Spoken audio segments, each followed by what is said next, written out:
Začetki duhovne oskrbe Slovencev na Dunaju segajo v 19. stoletje.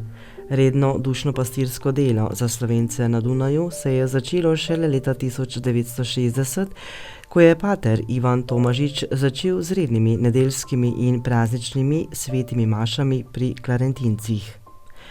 Pater Ferenčak je leta 1983 prevzel cerkev, pastoralne prostore in stanovanje ter s tem tudi nemško govorečo rektoratsko skupnost, kar je za nemško govoreče vernike pomenilo redno bogoslužje. Center so poimenovali Slovenski pastoralni center. V Slovenskem pastoralnem centru se zbirajo Slovenci ne iz točno tega kraja, ampak z Dunaja in okolice. Se pravi, imamo ob nedeljah in praznikih svete maše, ob 9:30, ob 8 je nemška sveta maša, potem pa se obvezno zberemo tukaj v bifeju. Od spodaj imamo še druge prostore, tam še en bifej. Družimo se včasih uro, 2, 3, včasih pa zvečer do 7, 8, kak je priložnost, kak je kakšen rojsten dan, kakšna druga stvar. Danes smo se zbrali, ker imamo, jutri bo Martinova nedelja, imamo kostanjev piknik, cel dan pa teče tudi danes in jutri flomarkt ali bolšji sejem, kot se reče po slovensko. Slovenski pastoralni center pomeni, da ne gre zgolj za versko oskrbo, ampak za celotno versko, kulturno in socialno ponudbo rojakom iz matične domovine in koroškim Slovencem. Na Dunaju je veliko Slovencev, blizu 5000 se meni zdi po nekih statistikah, ki tukaj živijo, ki so se mnogi tukaj poročili, se zlili z okolico, mnogi so študentje, mnogi prihajajo sem na delo, tako da so nekateri občasni, nekateri stalni, nekateri že preko 50 let. Z naše strani je bistveno, da ponudimo možnost zbiranja pri sveti maši, tudi razne druge duhovne stvari so, kar jih ljudje potrebujejo, srečanja, obiski v bolnicah, pogrebi, krsti, birme, vse, kar pač spada v okvir katoliške cerkve. Zraven k temu pa spada druženje v bifeju, izleti, ki jih organiziramo, enodnevni izleti tukaj po Avstriji. Bili so tudi v Nemčiji, bili smo zadnja 2 lepa izleta v Slovenijo, tako da vidim, da to ljudem zelo, zelo veliko pomeni, da lahko pridejo ob nedeljah, praznikih, določenih priložnostih, da se srečajo z ljudmi, s katerimi lahko govorijo v domačem jeziku, pojejo domače pesmi, slišijo domače šale, pijejo vino, ki ga pripeljejo, prinesejo svojih vinogradov in to delimo drug z drugim. Slovenci iz Dunaja in okolice vsako leto pripravijo kostanjev piknik. Mi vsako leto okrog Martinovega napravimo kostanjev piknik, potem imamo pečene kostanje, pa mošt pijemo. Po besedah Anice Hren je druženje Slovencev na Dunaju velikega pomena. Obiskali so tudi svojo domovino Slovenijo. Zelo pomembno, saj mi smo tule, ko živimo 40-50 let na Dunaju in to je naš drugi dom. Mi tu živimo in za nas je zelo pomembno, da se tu družimo vsako nedeljo in prazniki, pa še vmes kakšni pikniki, karkoli.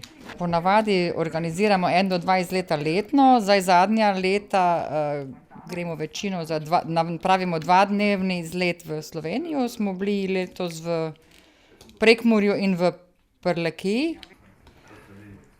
Pričeli smo v Murski Soboti, potem smo šli naprej Križevce pri Ljutomeru, Jeruzalem, ja, in tako smo se ogledali malo okolice in ljudje zelo radi grejo na te izlete. Domotožje za domovino Slovenijo med Slovenci na Dunaju ni izrazito opaženo. Imamo malo, ampak je Slovenija tako blizu za nas, da če dobimo domotožje, se srečamo tu ali pa gremo v Slovenijo. Tudi Štefan je moral odpotovati na Dunaj, kjer si je poiskal službo in tako preživljal svojo družino. Na Dunaju živi od leta 1969. Druženje v cerkvenem centru mu je v veliko veselje. Jaz sem bil prisiljen iti, ker sem izgubil v Sloveniji roko in sem z njej dobil sploh dela in sem mogel iti v tujino, ker sem dobil delo. Tako, ker sem lahko preživljal svojo družino. Drugim Slovenije samo imajo toga. Radi pridemo se v cerkev, to se vidimo, se malo spijemo, po domačem povedano, po prekmursko in malo se pošalimo.